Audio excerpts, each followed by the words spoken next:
de cabeza.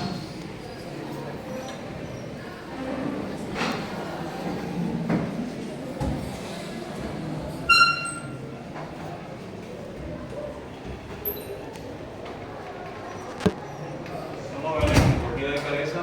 La embriología de cabeza, hay que tener en cuenta esto que es muy tonto, pero es bueno tenerlo presente, que la cabeza es igual a cráneo más cara. Cráneo más cara. Entonces tenemos que la cabeza es igual a cráneo más cara. Teniendo en cuenta eso, hay una línea de tiempo. Esto, muchachos, lo que se conoce como el nombre de línea de tiempo, que es donde van evolucionando las cosas hasta que finalmente se forman. Entonces, esa embriología de cráneo se va teniendo en cuenta lo anterior. Cabeza es igual a cráneo más cara. Vamos a ver embriología de cráneo. Se va a originar del mesénquima que va a rodear el encéfalo en desarrollo. Mesénquima del encéfalo en desarrollo. Si ustedes recuerdan por allá en las clases de biología general, hablábamos que primero se desarrollaban las estructuras que estaban cercanas a quién. Eso lo hablábamos en la clase de biología, que primero se desarrollaban las estructuras que estaban cercanas a quién. Al corazón. ¿Que era cuál? Cabeza, cuello y miembros superiores.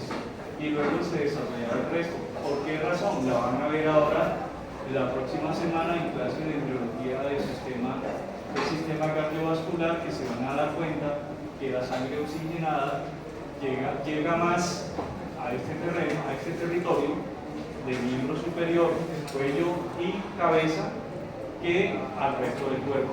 Y esto hace que tenga una tasa de crecimiento mayor. ¿Quién regula el factor de crecimiento? Beta regula lo que es la diferenciación de los osteoblastos para que estos vayan conformando las estructuras que van generando alrededor del encéfalo. Entonces, ¿cómo se forma ese cráneo? Ese cráneo se forma a partir de dos primordios.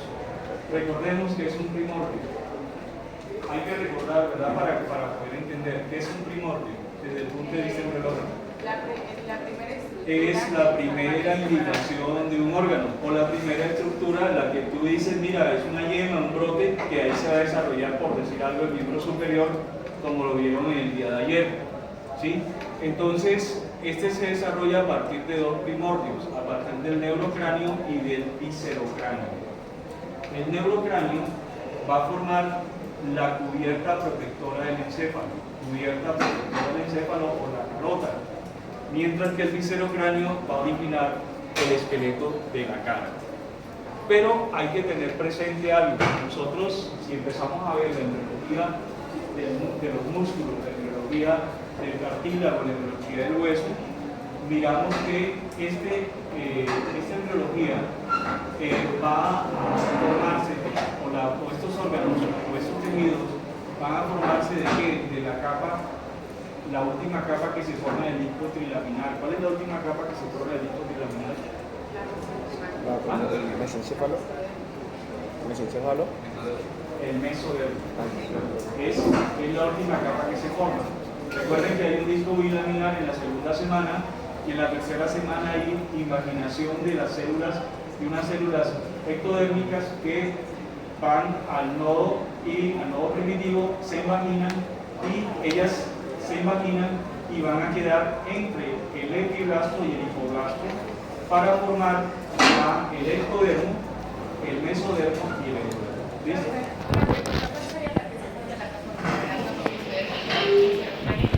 O sea, todo esto se va a formar también de mesodermo, pero tiene células de la cresta medular, que es lo que estamos mirando acá, que la mayor parte de ese mesénquima, y por eso hago la salvedad.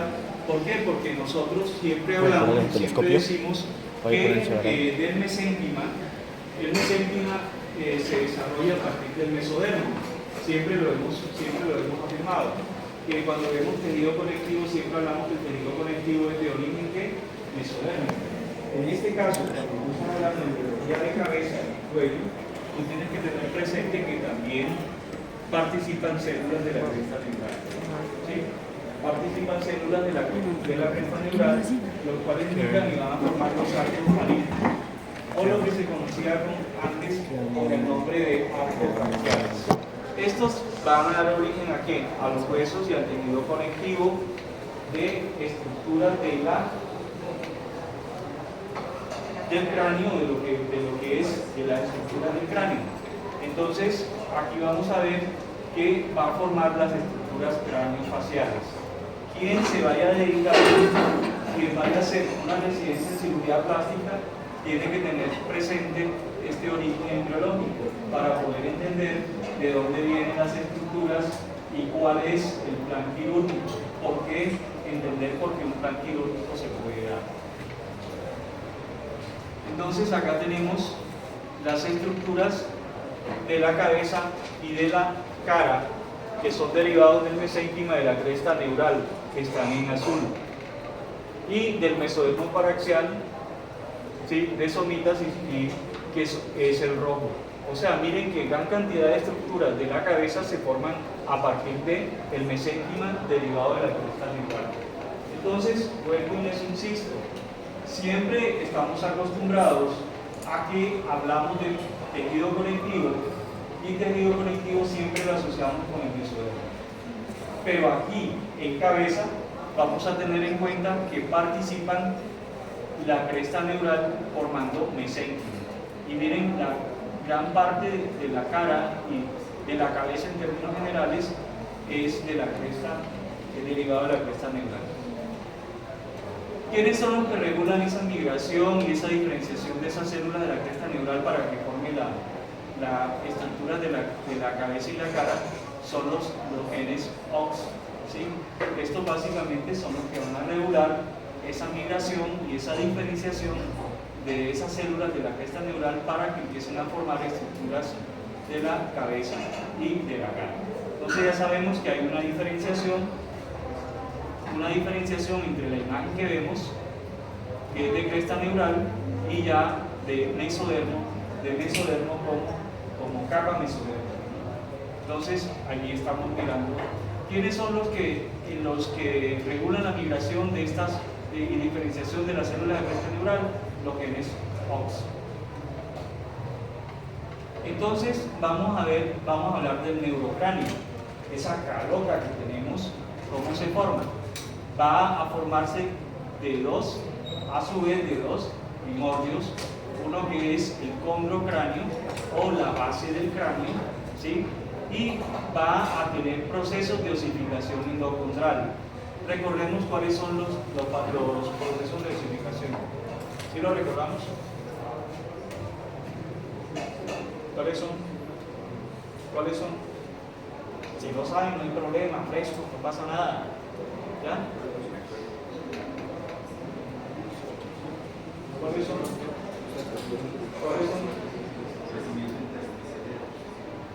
Esos son de crecimiento, esos son tipos de crecimiento, pero de osificación son dos.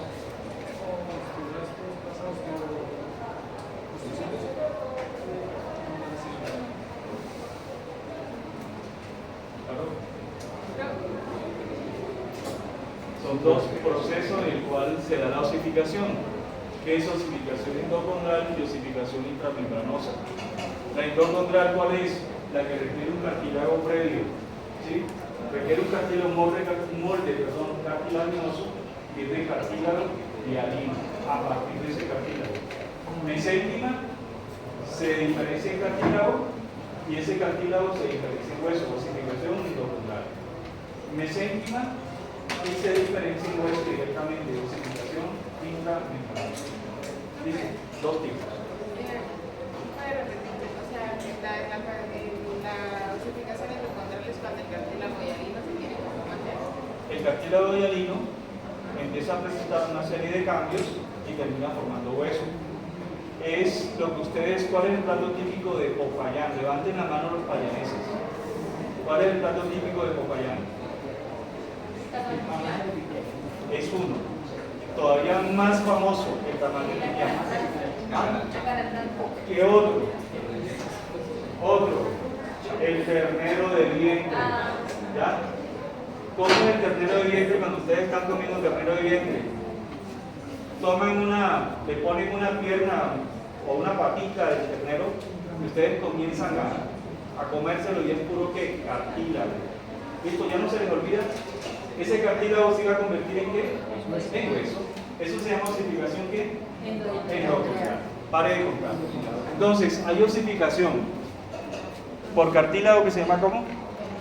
Endocondral. Endo, dentro, condral, cartílago. Un cartílago dentro. Entonces, osificación endocondral. Y el otro es osificación externa. Entonces, el de la base del cráneo,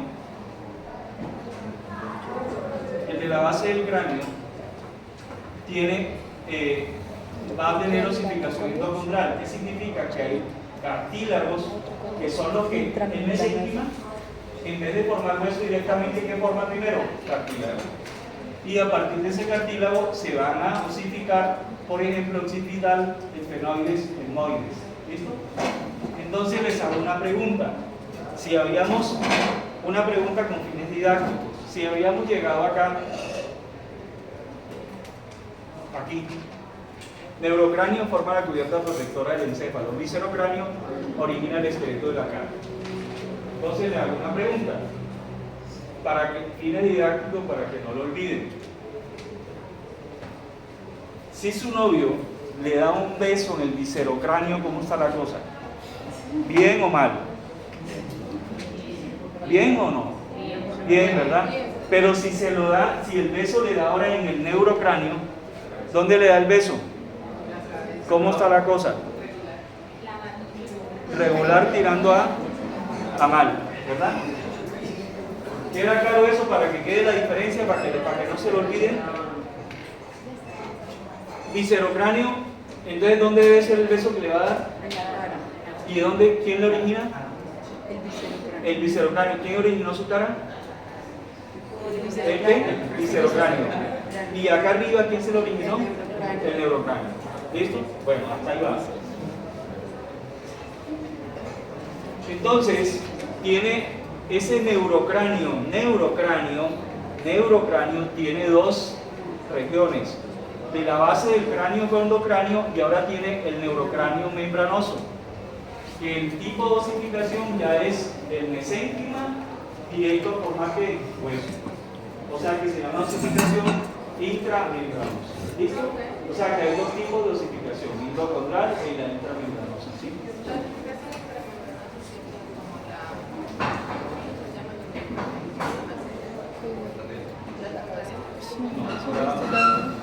Ya vamos a ver.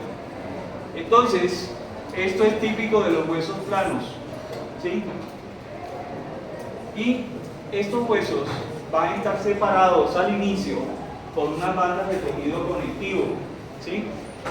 Y eso es lo que se llama, que más adelante esa banda, después del nacimiento, esa banda se pierde y se interdigitan los huesos. Eso se llama ¿cómo? Suturas. Se interdigitan, se pierde la banda y se interdigitan, formando unas articulaciones inmóviles, ¿verdad? Que son típicas de las suturas. Entonces le hago una pregunta. Que aquí su novio se le da por pensar que le quiere dar un beso en la base del cráneo.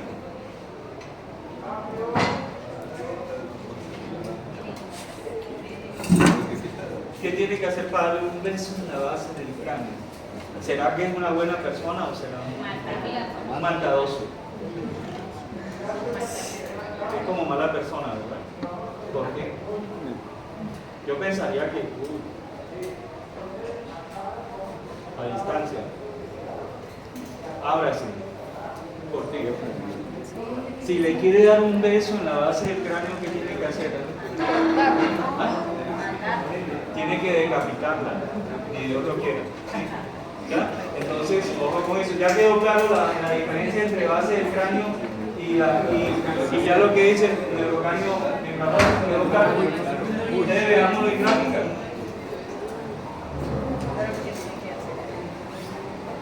Calota, neurocráneo.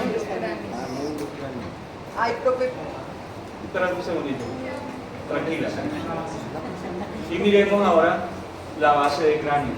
Él quería darle un beso acá, en alguna de estas regiones. ¿Sí? ¿Queda claro entonces cuál es la base de cráneo? ¿Sí? ¿Listo? Bueno.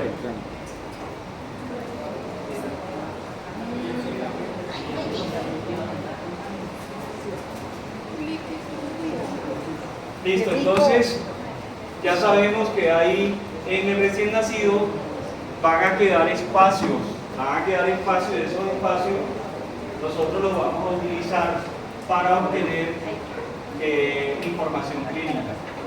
Entonces acá lo tenemos, esto lo forma quién, toda esta parte la forma quién, el neurocráneo, y esta parte el viscerocráneo. ¿Listo? Miren acá, base de cráneo y forma la carota. Este se llama el condrocráneo porque son puros cartílagos, que van a estar, mírenlo aquí, son cartílagos que te van a formar esta estructura ósea que es la de la base de cráneo. ¿Ya? Entonces se llama condrocráneo. ¿Por qué se llama condrocráneo? ¿Por qué se llama condrocráneo? Vamos a muchachos, hay algo que tienen ustedes, les doy como recomendación, muchachos, les doy como recomendación mirar la terminología. Si ustedes miran la terminología y se la aprenden, entienden esto facilito. Condro significa cartílago y cráneo pues es un cráneo cartilaginoso. Si se aprenden los términos, navegan rapidísimo. ¿Ya? ¿Sí? Entonces tenemos lo de la base de cráneo, mírenlo allí. Entonces, ¿qué dijimos que era ese novio tuyo que era si quieres te dejo quieto? No, yo sé que sí, pero estabas haciendo apuntes. Listo, no, perfecto. Pero entonces es, si era esto, imagínate. Leemos, ¿verdad? Bueno. En los sitios de unión de dos o más huesos, las suturas son amplias, lo que forman las fontanelas o fontículos. Con todo, entonces apréndanse esos dos términos, fontanela o fontículo. Ustedes se van a encontrar con unos colegas de ustedes que ellos hablan un poco extraño, ¿no? Hablan un poco raro.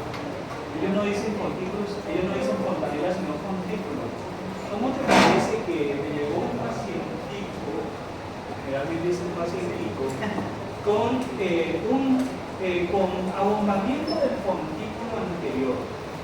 Ustedes no se queda así un momento de qué está hablando. En vez de decir, hombre, llegó un paciente pediátrico con una fontanela anterior abombada, ya, ¿sí? Pero ellos no dicen, entonces le solicité, ellos mueven la lengua así como toda una rara, entonces dicen, le ordené un CAT, yo no sé cómo lo pronuncian, ¿sí? Le ordené un CAT cerebral, de pura cosa no dicen un CAT brain, sino CAT cerebral, ¿sí? Entonces les ordené un CAT cerebral, y eso lo van a tener ustedes donde vayan a trabajar, ¿ya? Entonces es bueno que sepan que la palabra fontículo es lo mismo que fontanela. ¿Para qué nos sirve? Ya dejemos de rajar de estos personajes.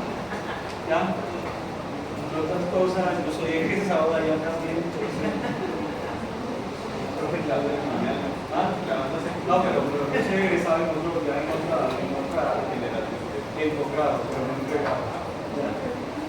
Entonces, y esto es lo que me interesa, y se lo voy a preguntar en el examen. Esto es lo que me interesa. ¿Ya? Esa fontanela tiene cierta clasificación interventada. Todavía no. Ella está, acuérdate, los huesos se formaron, los huesos planos se formaron en el fondo planosa, pero dejó espacio. ¿Por qué? ¿Por qué tiene que haber tejido conectivo entre entre un hueso y el otro del cráneo. Uno, para el crecimiento. Dos, en el momento del parto, ellos se cabalgan.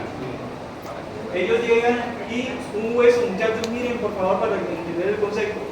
Un hueso se desliza sobre el otro y se hace el cabalgamiento óseo allí, en el momento del parto.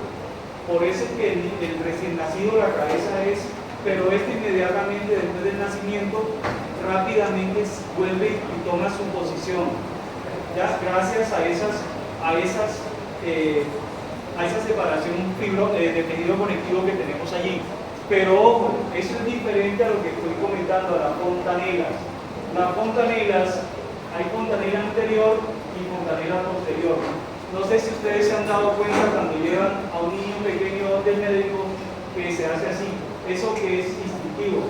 Llegó el niño y se le toca. ¿Sí? O sea, eso es como ya algo ¿cómo se llama? Por reflejo, ¿sí?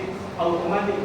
Llegó, uno ve que es lactante y lo que hace es esto, lo primero que hace, y le va preguntando a la mamá que por qué lo trae y está tocando la fontanela. Entonces, esto es lo que nos arroja la información. Cuando nosotros hacemos esto, lo que estamos obteniendo es información clínica. ¿Qué estamos obteniendo? Si puede estar deshidratada, ¿cómo estaría la fontanela deshidratada? Deprimida, hundida, perfecto. En meningitis, ¿cómo estaría la fontanela? Levantada, abombada. Y en hidrocefalia, lo mismo, pero con la cabeza muy grande. Perímetro cefálico aumentado. Ustedes sospechan, ustedes dicen, esta cabeza no corresponde a la edad que tiene el lactante. Ustedes dicen, este niño, usted le pregunta a la mamá, bueno, ¿cuándo nació? ¿Cuántos meses tiene? ¿Sí? No, que tiene tantos meses. Entonces ustedes calculan un crecimiento de la cabeza acorde a la edad que tiene. De pronto ustedes como fisioterapeutas, ¿qué experiencia han tenido ustedes con eso? Pues uno ve principalmente el atraso motor del niño, ¿no? Porque ya empieza uno a relacionar el perímetro cefálico con que se empieza a atrasar en el desarrollo motor. El niño no se sienta, no sostiene el antecedente ni la cabeza, por ende no va a gatear, no se va a poner en cuatro, no va a hacer el excedente, la rodilla desarrollada. Entonces uno de ahí empieza a calcular. Bueno, uno va con la edad pues, del niño, pero también la edad motor. ¿Sí? Entonces uno a partir de eso uno empieza a utilizar en la terapia neurológica y empieza a ganar lo que se pueda ganar también en lo que la hidrocefalia le permite al niño. Porque a veces también cuando es muy severa, pues ya la verdad es muy poco lo que se también. Uno lucha es más que todo como por control cefálico para liberar vía aérea y que no se ahogue y no vaya pues, al deceso. Pero del resto es complicado. También creo que es tal cual como dice Juan, pues el desarrollo motor de estos es bastante atrasado, ¿no? Igual dependiendo del nivel de hidrocefalia que tenga. Porque he tenido pacientes que tienen hidrocefalia que realmente no, a la vista no es tan evidente como otros que sí he tenido una cabeza supremamente grande y pues que la hidrocefalia no se ve por fuera, ¿no? Uno toca el cráneo y ese cráneo es duro, o sea, ya es estructuralmente de los músculos que ya han estado interproduciendo el líquido que la cabeza es supremamente grande. Bueno, el desarrollo motor. Recuerden ustedes cuando vieron neuro les hablaron de los drenajes hidrocefalorraquídeos. Generalmente estos niños tienen alteración en el drenaje, forma de drenaje, entonces empieza los ventrículos a dilatarse, ensancharse y a presionar contra la calota, pero la calota por el crecimiento ella cede y empieza a crecer, ¿sí? Entonces por eso tiene una macrocefalia, típico del niño con hidrocefalia. Entonces dice que crece más rápido durante los 2 primeros años hasta los 15, 16. Generalmente los otorrinos, ellos planean cirugías correctivas y lo planean idealmente después de los 15 o los 16 años. ¿Por qué? Hasta que la cabeza complete su crecimiento. Entonces allí básicamente hacen la cirugía. Aquí tenemos, ¿qué observan aquí? Deshidratada. una deshidratación. ¿Aquí qué observan? No es la cresta de moda. Oh, que no es la cresta de moda. Posiblemente una meningitis. Y miren acá unos rayos X. ¿Qué le llama la atención de esta placa? Esto. Los dedos de un acompañante. ¿Sí? Quedaron allí. Miren la fontanela. ¿Sí? ¿Qué permite la fontanela entonces? De una vez vamos pensando. ¿Qué me permite a mí si yo coloco, si esto es abierto, se le puede hacer ecografía? Se le puede hacer ecografía de encéfalo antes de que se cierre la fontanela. A nosotros nos podrán hacer ecografía no nos pueden hacer porque el hueso no deja, no permite el paso del ultrasonido, ya está cerrada. Entonces, si la fontanela está abierta, se puede solicitar una ecografía. ¿Ya? Entonces, para tenerlo presente, esto es lo que nos va a arrojar allí. Siempre se les debe medir el perímetro cefálico para establecer si hay alteraciones del perímetro cefálico. Y miremos aquí los fontículos o las fontanelas. Miren acá. Ya sabemos que las fontanelas empiezan a cerrarse a medida que estos huesos completan el crecimiento. Bueno, no completan el crecimiento porque es allá a los 16 años. A medida que van creciendo. Hago la salvedad a medida que van creciendo. Esta es la primera que se cierra, es la posterior. La anterior demora para cerrarse. Hay una cosa, sáquenme de una duda. Ahora que venía para clase, ustedes saben que yo tengo una vecina, y la vecina, ella me llama, y justo cuando vengo para clase, y me llamó y me decía que el niño estaba asfixiado. Y entonces ella estaba como acelerada porque el niño se le estaba asfixiando. Entonces yo llegué y le dije, vecina, ¿usted cómo tiene ese niño con ese gorro? Le dejé un gorro puesto aquí, el niño tiene 4 meses, creo, 4 meses. Le tenía el gorro puesto. Y le dije, vecina, quite el gorro, no es. El niño no, por eso es que el niño está asfixiado, si usted le tiene el gorro puesto. Entonces yo le hice quitar el gorro. ¿Sí? Y le dije a la vecina, vecina, traiga la capa de la olla entre acá, ojalá sea la del fondo. Y empezamos a soplarlo y efectivamente empezamos a soplarlo, pero el niño seguía así con esa respiración y con un mosquito acá. ¿Sí? Y yo le dije, pero vecina, usted sí es bruta, quítele eso. ¿Sí? Entonces, pero yo no sé, me tocó venirme porque ya eran las 11, ya me tocó venirme para acá rápido. Y entonces la dejé allá soplando. ¿Sí? Entonces, ella me decía una cosa, es que yo sí había escuchado que los niños respiran por acá. Y yo le dije, vecina, pero ¿cómo así? Usted sabe que los niños respiran por aquí, quítale ese gorro. Y claro, la suegra de la vecina estaba ahí y le dijo, yo se lo había dicho. ¿Sí? Entonces, ¿los niños respiran por aquí? Claro que sí, los niños respiran por aquí. ¿Ya? ¿Los niños respiran por aquí? ¿Los niños respiran por aquí? ¿Sí respiran por aquí? No, yo le dije quiten el gorro. Yo le hice quitar el gorro.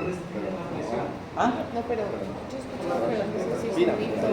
O sea, Muchachos, son tiene mitos. Los niños no tienen una conexión entre la nariz. No hay una conexión entre la nariz y la fontanela. O sea, eso es un mito. ¿Listo? Los niños no respiran por allí, sino que como está abierto este nido conectivo, estos movimientos que tienen, que son movimientos vasculares, coinciden con los movimientos de la respiración y da la sensación que correspondieran a los movimientos respiratorios. ¿Sí?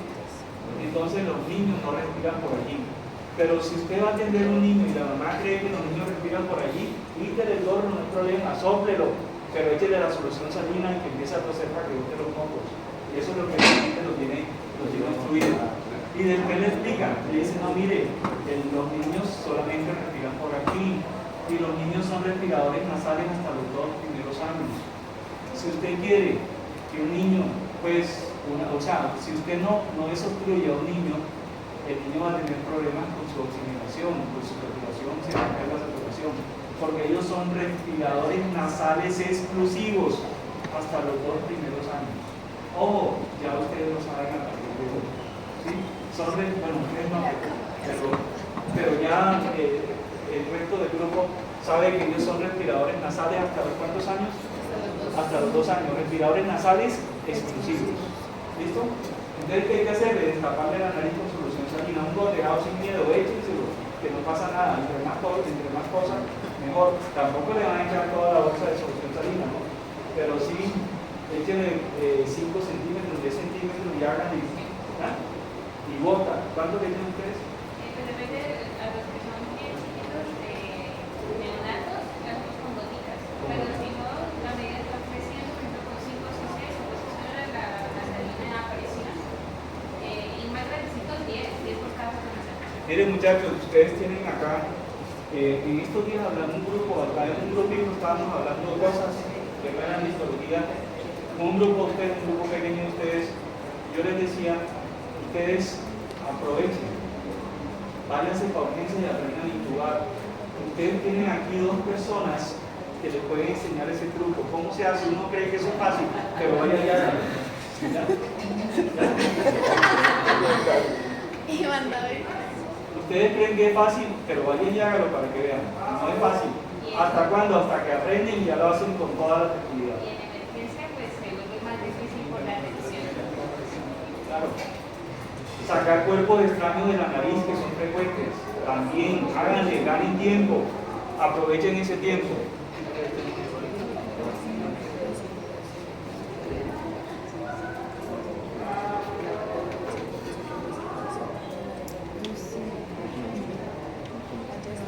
Bueno, entonces, ya saben que la fontanera nos da información, ya ustedes eso lo han Profe, visto. ¿usted dijo que se cerraba acá? ¿Cuál? Esta se cierra primero, la última cerrarse la anterior, por allá a los 18 meses. Entonces, hablemos del viscerocráneo. El viscerocráneo va a formar las estructuras de quién? De la cara. Entonces, ellos se forman a partir de los 2 primeros arcos branquiales, quiere decir que tenemos que hablar de arcos branquiales para poder entender esto. Y hay algo interesante que el cráneo fetal es grande en comparación con el adulto. Cráneo es grande en comparación con el adulto, en comparación con, proporcionalmente hablando. Mientras que la cara es relativamente pequeña, por una razón sencilla. ¿El recién nacido tiene dientes? No. Y si tiene dientes, se los saca. ¿Ya? ¿Por qué? Ustedes se imaginan lactancia materna con dientes. ¿Ya? Oye, eso es reclamador. Sí. No, pero te digo, no, ¿ya? Entonces, la cara es más pequeña. ¿Por qué? Porque hay poco desarrollo de los senos paranasales y además de eso, no tiene dientes. Recuerden que los dientes dan lo que es la altura vertical de la cara. Y ustedes van a ver en los ancianos pierden los dientes y la cara se vuelve más pequeña porque pierden longitud vertical de la cara. Entonces todas esas cosas, bueno muchachos, además de ese anciano que perdió los dientes, pierde longitud vertical de la cara, ¿qué otras cosas puede presentar? Sí, pero en su cuestión orgánica, ustedes le pueden dar comida cualquiera, ya no tienen cómo macerar los alimentos, que eso lo vieron ustedes en las funciones del sistema digestivo, ya no lo tienen. Entonces, ¿qué va a hacer? Problemas de absorción intestinal y va para abajo, ¿sí? Entonces, hay que tener en cuenta eso para nuestros pacientes ancianos. Ya sabemos que es la longitud vertical de la cara y aquí esto lo hacen los cirujanos plásticos, lástima que esa imagen no lo he podido encontrar mejor, pero establecen una serie de índices, de mediciones para poder planear cirugías que el paciente requiere. Entonces, sabemos que la longitud vertical depende de dos cosas, que es la aparición de dientes, la erupción dental y el desarrollo de los senos paranasales. Eso da la longitud vertical. Vamos a ver entonces cómo empieza ya la cara pero ya muy puntual.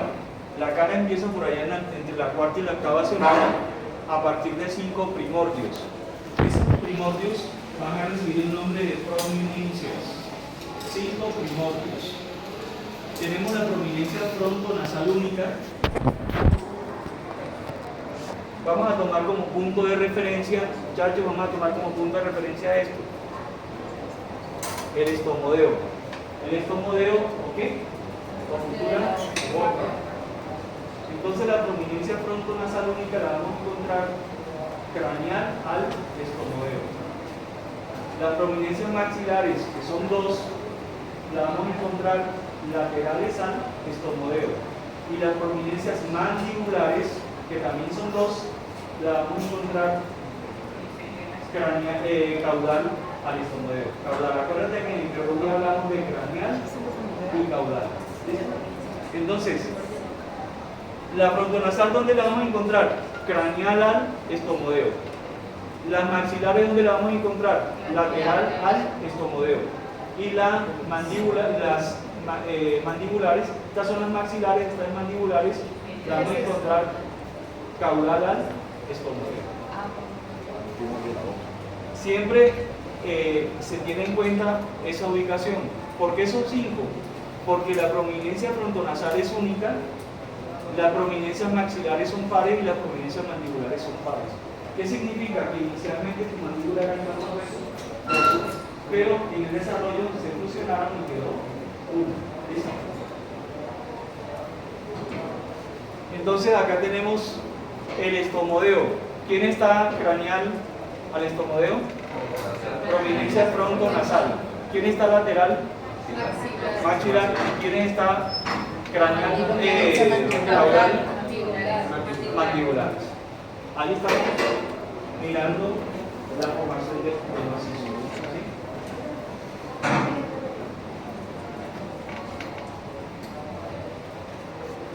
Entonces, ¿qué sale o qué se origina de la prominencia frontonasal? De la prominencia frontonasal se origina la frente de la cara, el dorso y vértice nasal, y se originan unas estructuras que son muy importantes que se llaman las prominencias nasales mediales. Prominencias nasales mediales. Prominencias nasales mediales. Hay laterales y hay mediales. ¿Listo? Siempre vamos a tener en cuenta aquí la línea media para tener y el estomodeo. Línea media y el estomodeo. Entonces, estas prominencias nasales mediales, que lo vamos a tener acá, mediales, ellas se fusionan hacia la línea media formando el segmento intermaxilar de la maxila. Segmento intermaxilar de la maxila. Esto va a desarrollar lo que es el filtrum nasal. Este surco que tenemos acá, tóquense este surco. Ese surco se desarrolla del segmento intermaxilar de la maxila. ¿Ya? Vamos a ver en las malformaciones en la clase del lunes que recuerden que la clase del lunes es virtual. Creo que ya en la tarde sí tenemos ingreso a la universidad, pero no estoy seguro. Pero creo que tenemos ingreso. Y el lunes, de una vez los avisos, el lunes después de las 4 de la tarde, para los que quieran, voy a dar una asesoría en placas de lo que hemos visto, los temas que han visto conmigo. ¿Sí? O sea, pero acá después de las 4, que termino clase a las 4, a partir de las 4 tenemos asesoría acá. Entonces, forma la parte premaxilar de la maxila, esta parte anterior, con la encía correspondiente. Parte anterior con la encía correspondiente. Ahora van a decir ustedes, ya. Y forma una estructura triangular que se llama el paladar primario. Esto llega, ese es un triangulito, es una masa mesénquima triangular que llega hasta la fosa incisiva. ¿Sí se acuerdan cuando vieron cráneo? ¿Se acuerdan que había una fosa incisiva? Que es muy, para los odontólogos es muy importante esa fosa incisiva. Hasta allí llega esa segmento intermaxilar, es una masa de mesénquima triangular que llega hasta la fosa incisiva. Estas prominencias nasales mediales también se fusionan con las prominencias maxilares. Entonces, Esas prominencias nasales mediales, ¿a dónde vinieron? Aquí arriba, acá. Recuerden que están craneal al estornudeo. Y al lado vienen ¿quiénes? Las prominencias ¿quiénes? Maxilares. Entonces se fusionan ¿con quién? Con las prominencias nasales mediales. Cuando las prominencias maxilares no se fusionan adecuadamente con estas prominencias, con el segmento intermaxilar de la maxila. ¿Qué es el segmento intermaxilar de la maxila? Es la fusión de las prominencias nasales mediales. ¿Cómo se llama la fusión de las prominencias nasales mediales? Segmento intermaxilar de la maxila. Ese segmento intermaxilar de la maxila después se va a fusionar ¿con quién? Con la que viene aquí. ¿Quién viene? ¿Con quién viene acá? Con la prominencia maxilar. Cuando no se fusiona, deja una fisura facial que se llama labio fisurado. Paladar fisurado, perdón. Hay que tener diferencia entre paladar y labio. También podríamos pensar en labio. ¿Por qué? Porque el resto del labio se forma por la prominencia maxilar. También podríamos pensar en labio. Pero con toda certeza la fisura va a quedar paladar. ¿Ya?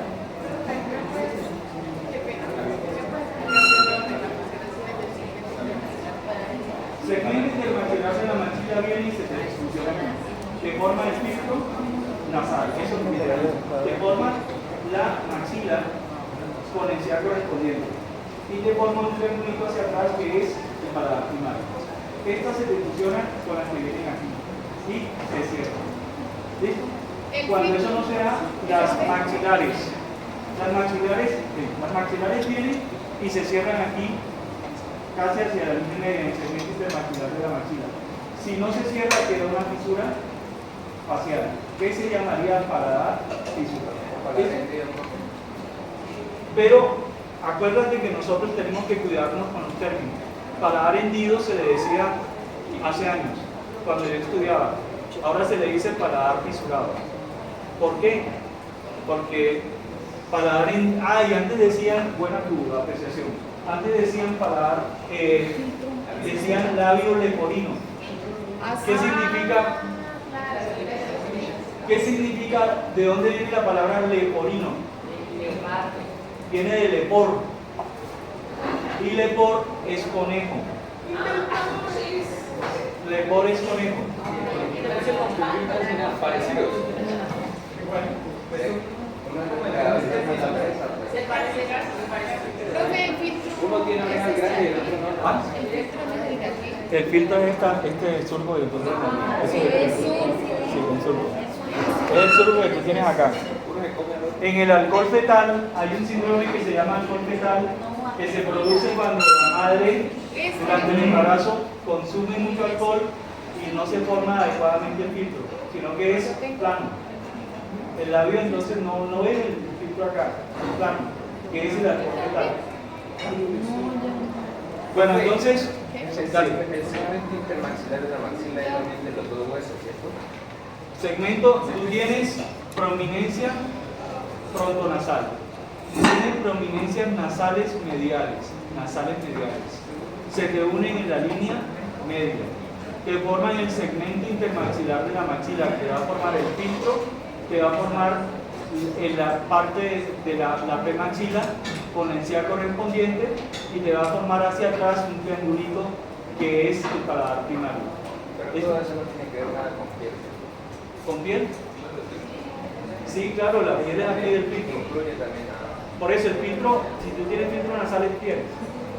Tócate acá, ese es el filtro nasal. Ese surco que uno tiene acá es Pero el lo que está a los lados también. parte de los lados. Sí, lo que está a los lados también, o sea, todo el área que tiene la premaxila. ¿Hasta dónde llegan? Los dientes anteriores. Hasta acá. Acuérdate que tienes la fosa incisiva. Todos los incisivos. No determina el paladar. No, para cuidado. Hendido no se dice. Mírenlo acá. Prominencias maxilares, milagro, prominencias maxilares a los lados. Y mira que se consigue aquí. Segmento intermaxilar de la maxila. ¿Qué hace? Se fusiona.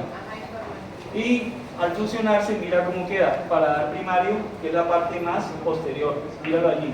Mientras tanto se ha fusionado acá. ¿Qué formó? Filtro nasal, ¿sí? Formó la premaxila con la encía correspondiente y formó el paladar primario. ¿Ya? ¿Qué hace? Se fusiona. Si no hay fusión, ¿qué formó? Una fisura facial que se llama paladar fisurado.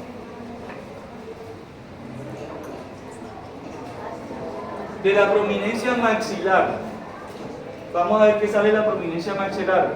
Salen las partes laterales del labio superior, salen las maxilas, el resto, ¿sí? Y sale el paladar secundario. El paladar secundario se va a formar lateralmente y él va a ir hacia la línea media, ¿sí? Y se va a fusionar. Que son procesos palatinos. Se va a fusionar y va a formar allí paladar secundario. De la prominencia mandibular, que va a formar la mandíbula, labio inferior y la porción inferior de la cara. El paladar, no, a los procesos palatinos laterales.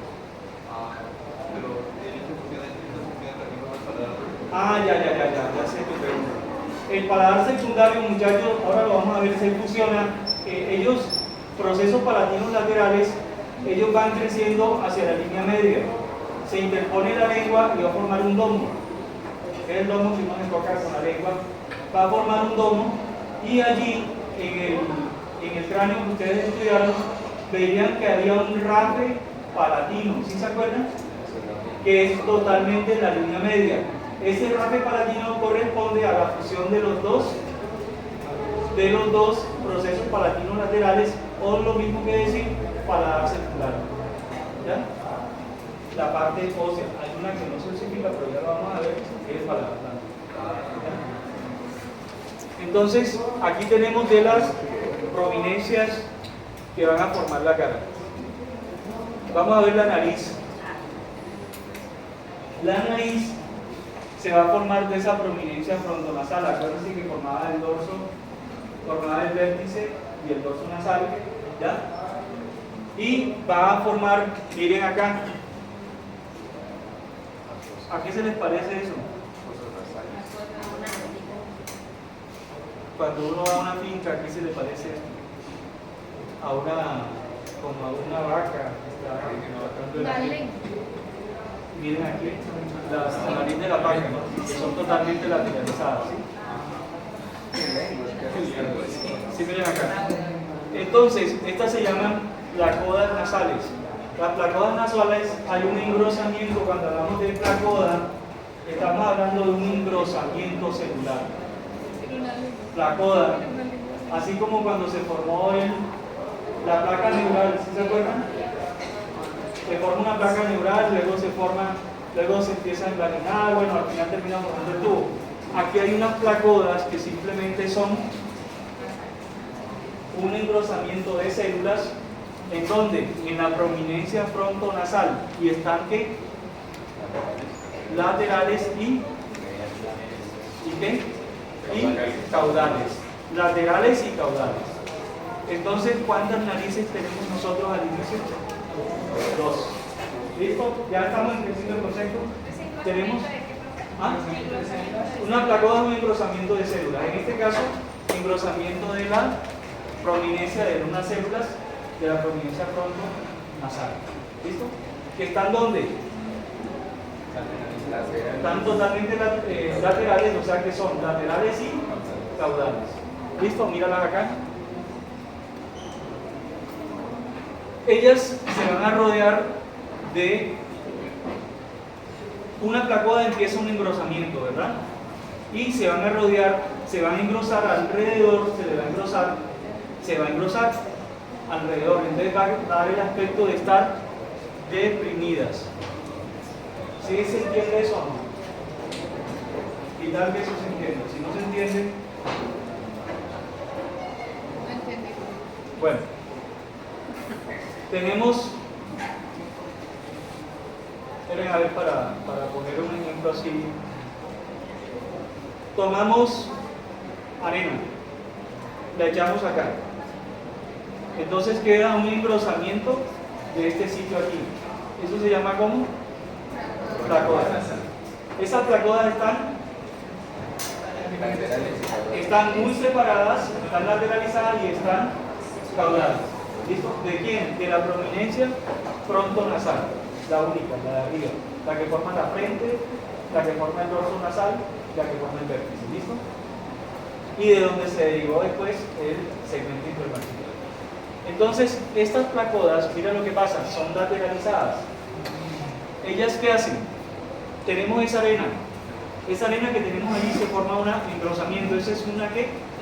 Una placoda. Pero resulta que ahora le vamos a echar más arena alrededor de esa placoda. Esa placoda tenía cemento, ya se volvió dura, pero le vamos a echar arena alrededor. Le vamos a hacer un montículo de arena alrededor, como cuando están haciendo mezcla para hacer una pared. ¿Sí? Echan arena así. Entonces quedó la placoda donde quedó abajo, como un volcán. ¿Listo? Queda como el cráter de un volcán, que es lo que ustedes observan acá.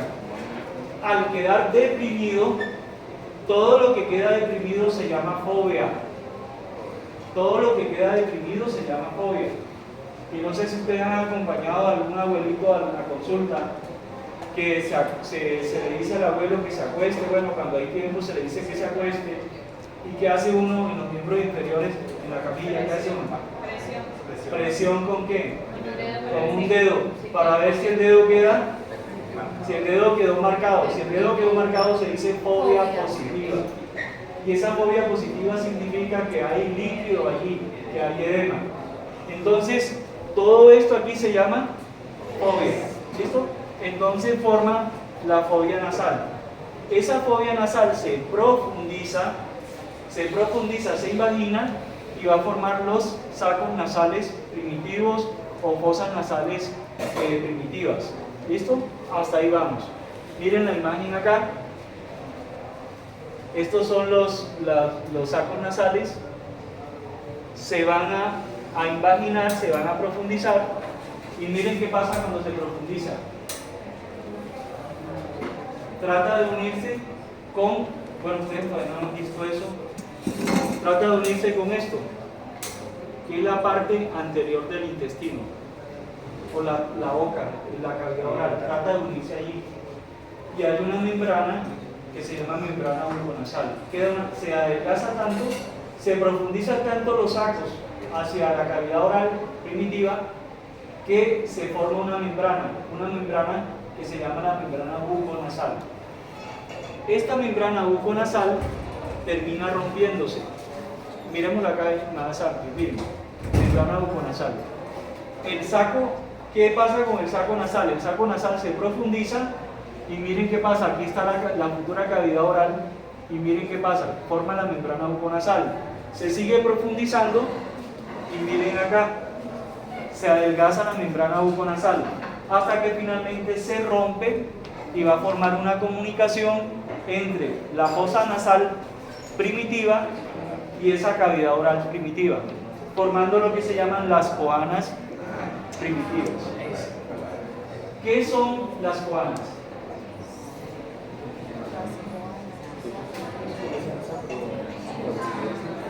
Si aquí se llama narina, si esto se llama narina, ¿coana qué es?